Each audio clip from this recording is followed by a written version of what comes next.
जे होतं ते चांगल्यासाठी होतं. समजा आपल्या मनासारखं नाही झालं तर आपली इच्छा पूर्ण नाही झाली, चला ठीक आहे, ही आपली इच्छा होती.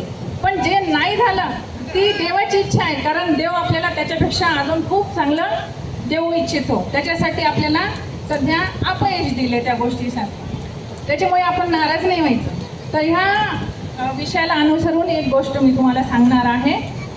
हे पहा, एकदा काय होतं, एक छोटी मुलगी असते, तर तिला तिच्या आईने एक गोष्ट दिलेली नसती, त्याच्यामुळे ती काय एकदम दुःखी होऊन रात्री रडत रडत झोपी जाते. तर तेव्हा तिला काय होतं, स्वप्न पडतं. एक स्वप्नात ती स्वर्गात देवाच्या नगरीमध्ये पोहोचते आणि तिथे गेल्यानंतर स्वर्गामध्ये देव काय करत असतात, खूप छान सेफ वाटत असतात, ॲपल वाटत असतात.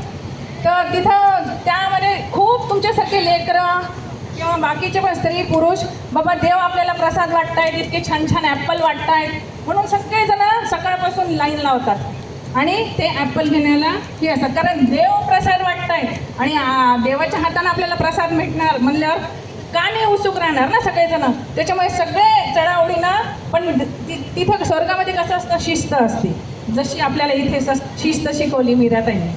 सगळे मस्त रांगेत उभे टाकलेले असतात आणि एकामागे एक शिस्तबद्धीनं आपलं देवाकडनं प्रसाद ॲपल घेत राहतात. असं करत करत त्या मुलीचा पण नंबर येतो ॲपल घेण्यासाठी आणि इतका सुंदर लाल चुटूक पण असा मोठाचा मोठा ॲपल तिला देव स्वतःच्या हातानं देतात आणि ती रांगेतून निघते. रांगेतून निघाल्याबरोबर थोडंसं पुढे नाही गेली की तिच्या हातानं तो ॲपल निसटून खाली पडतो जमिनीवर. पण ती रांगेतून निघून गेलेली असते, तिच्या हातानं तो ॲपल खाली पडला की मग ती बिचारी उदास होऊन जाते आणि उदास होऊन, अरे बापरे, इतका सुंदर ॲपल मला भेटला आणि मला तो घरी नेताही नाही आला आणि प्रसाद म्हणून खाताही नाही आला. म्हणून ती काय उदास होऊन परत, पण ती हार नाही म्हणत, परत त्या लाईनीमध्ये लागते दुसरी, कारण 2-3 रांग असतात ना, तर त्या एका दुसऱ्या रांगेमध्ये उभं टाकती. सगळ्यात मागे तिचा नंबर लागतो, कारण आता ती परत म्हणजे पुढे मध्ये घुसता येत नाही ना, नंतर परत रांगेत लावावं लागतं, कारण तिथं स्वर्गलोकातली शिस्त आहे, शिस्त मोडता येत नाही.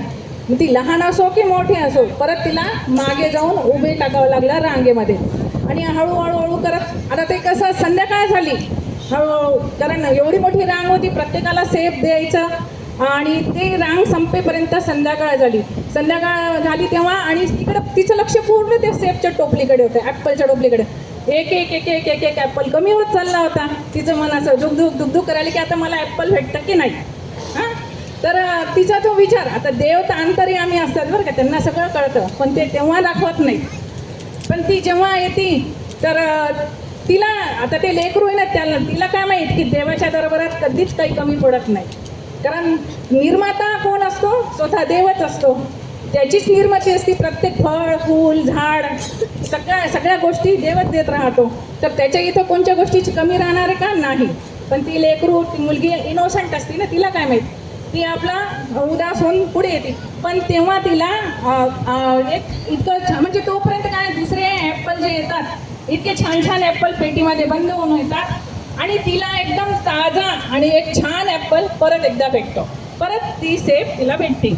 तेव्हा तिच्या मनात म्हणजे खूप आनंद झालेला असतो. तिला आनंद झाल्याबरोबर देव तिला म्हणतात, तुझ्या मनामध्ये काय चाललं होतं ते मला माहीत आहे, कारण तुला वाटलं ना की मला आधी सेफ भेटलं, पण मला ते खाली पडलं आणि नंतर मग मला परत रांगेत उभं टाकावं लागलं. मी एवढा काय गुन्हा केला होता, मी इतकी चांगली वागते, मी इतकी सगळ्यांसोबत चांगली राहते, सगळ्यांचा आदर सन्मान करते, तरी पण मला ही शिक्षा भेटल्यासारखंच झालं ना, की आधी भेटलेलं पडलं, मग परत रांगेत उभं टाकावं लागलं. तर देव म्हणे, तुझ्या सगळ्या प्रश्नांचे उत्तर, तुझ्या मनामध्ये जे चाललंय त्याचे उत्तर मी देणार आहे. कारण आधी तुला मी जे सेफ दिलं होतं, जे ॲपल दिलं होतं, ते ॲपल एका साईडनं नासलेलं होतं, पण ते वरतून दिसत नव्हतं. आता पण बाजारात इतके छान छान आंबे येतात, वरून किती छान पिवळे दिसतात आणि घरी येऊन पाहिल्यावर चडके निघालेले असतात, आहेत ना, सगळ्यांनी पाहिलेलं असेल. तसं ते ॲपलचं होतं. म्हणे, तू इतकी छान, इतके चांगलं कर्म करणारी मुलगी, आणि तुझ्या हाताला हे नासका ॲपल आलं जेव्हा तुझी टर्न होती तेव्हा, पण मला तर ते नाईलाज असं ना, शिस्त न मोडता तुला ते ॲपल देणं भाग होतं.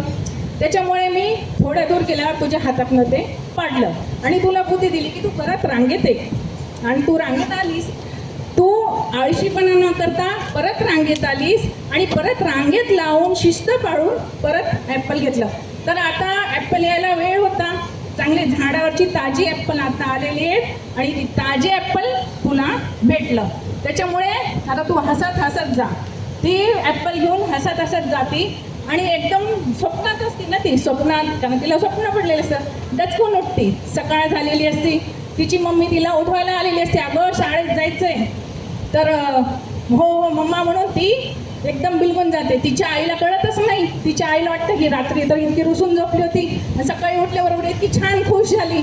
पण तिला तिची चूक कळालेली होती की आपल्याला जे भेटतं ते देवाची इच्छा आहे आणि जे नाही भेटत ते पण देवाची इच्छा आहे, जे होतं चांगल्यासाठी होतं.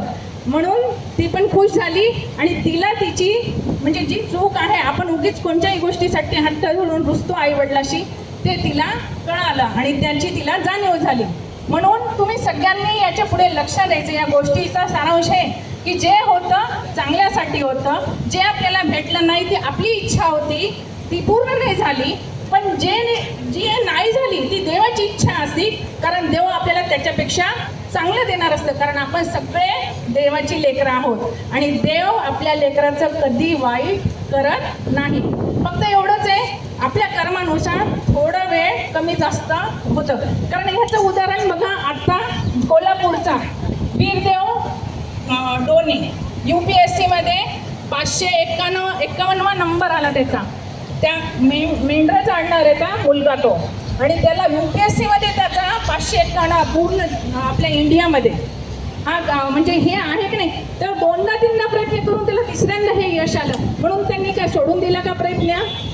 नाही सोडला आणि त्यांनी परत प्रयत्न करून तो 551 नंबर आला आणि UPSC मध्ये सिलेक्ट झाला. किती चांगली गोष्ट आहे. म्हणून छोट्या छोट्या गोष्टीवर नाराज व्हायचं नाही, आनंदीपणा सोडायचा नाही. प्रत्येक गोष्टीत आनंदी व्हायचं आणि प्रयत्न करायचा. प्रज्ञार्थी परमेश्वर. ठीक आहे, आवडली का गोष्ट तुम्हाला सगळ्यांना? मला नाही वाटत टाळ्यांचा आवाज फार कमी आला, म्हणजे नाही आवडली.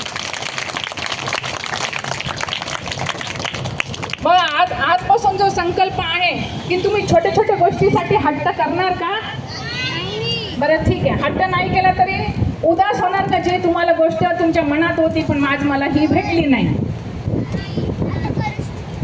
बरं, याच्यापैकी कोण एखादं उदाहरण देऊ शकतं मला की तुमच्या आयुष्यात असं काही झालेलं आहे, तुमच्या मनात होतं पण तुम्हाला भेटलं नाही? कोण बोलू शकतं?